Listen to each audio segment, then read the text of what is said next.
Bonjour les amis. Alors, comme vous pouvez le voir, bon bah là il n'y a plus d'eau, maintenant la végétation elle a pris le pas. Je sais pas si ça reviendra, on est à l'étang de baie et de Vaux. Même l'étang là-bas, il a, par rapport à la surface, là il y a vraiment beaucoup moins d'eau.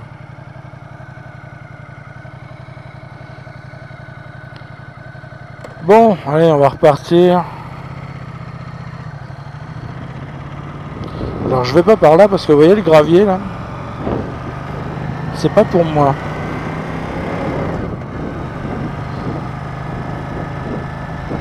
Hop là. Alors pas grand chose de nouveau. On a les chiffres de mortalité de 2022. Il y a 1500, il y a 3500 morts en tout, à peu près. 1500 c'est les automobilistes. Il y en a 500 c'est les motards, donc de la 125 à plus et affinité. Il y en a 150, ce sont les scooters et les 50 cm3. Et il y en a 250, c'est les cyclistes.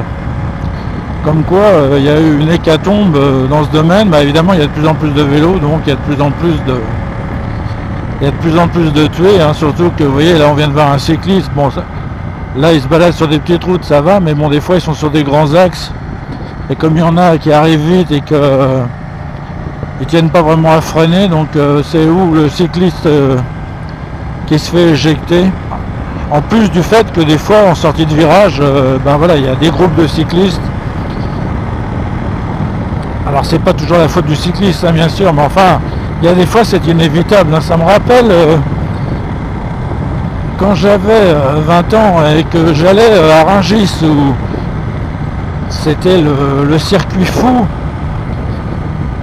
Les jeunes se rassemblaient au marché de Rungis et tournaient autour des entrepôts. Mais alors il y avait toutes cylindrées confondues, de la mobilette à la grosse 750 000, etc.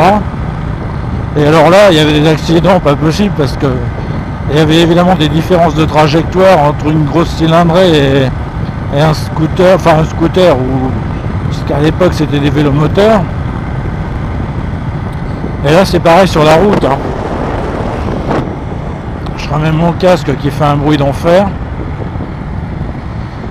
Donc bah là c'est pareil, à partir du moment où vous roulez même à 80, vous risquez de trouver des fois des cyclistes juste en sortie de virage, et puis en face il y a un véhicule qui arrive, et donc vous avez le choix, vous tapez le cycliste, ou vous allez vous jeter sur le bas côté, ou vous tapez la voiture d'en face de plein fouet.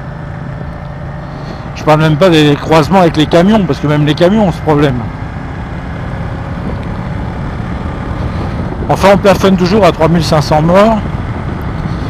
Alors la bonne nouvelle c'est que l'État pense engranger en 2024 1 milliard d'euros de PV, de PV rien qu'avec les radars. C'est quand même très fort. Alors ils ont éliminé un certain nombre de radars qui fonctionnaient plus très bien, enfin quand ils tombaient en panne, on les remplaçait pas, on mettait des tourelles. Les tourelles c'est une affaire qui marche. Et ce qui marche le plus, ce sont les anciens radars chantiers qui sont devenus des radars dits autonomes. Alors ceux-là je les ai croisés, j'en ai croisé un il n'y a pas longtemps là sur un autre axe. Alors ça c'est vraiment la bonne affaire.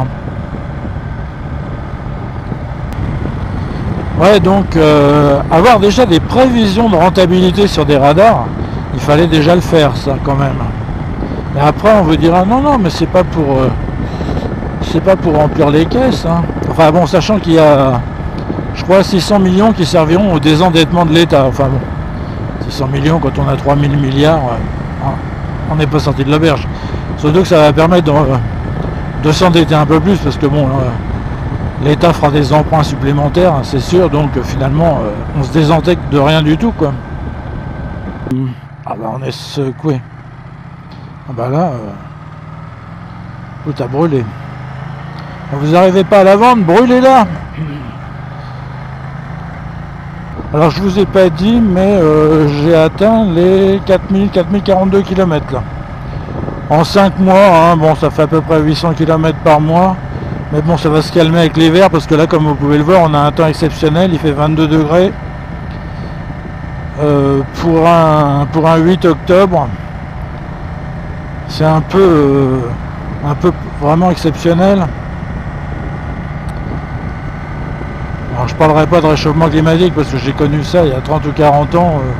On était en chemisette sur les grands boulevards à Paris au mois de novembre, donc ça arrive. Bon, ce qu'il faudrait maintenant, c'est qu'il pleuve sérieusement parce que là, ça commence à devenir critique. Ah bah les oiseaux.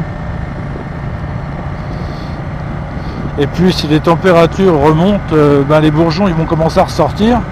Les arbres sont un peu perturbés.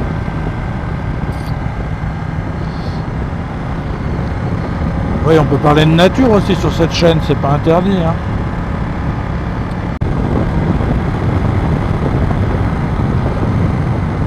Alors là, on va prendre un virage un peu dangereux. Alors le dimanche, ça va parce qu'on n'a pas les camions.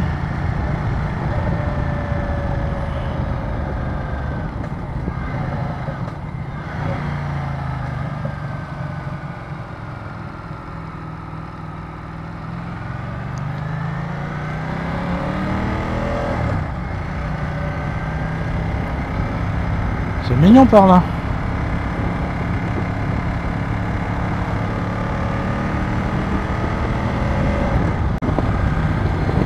Bon voilà les amis, je vais vous laisser ces dernières vues. J'espère que cette vidéo vous aura plu. Et je vous dis à plus.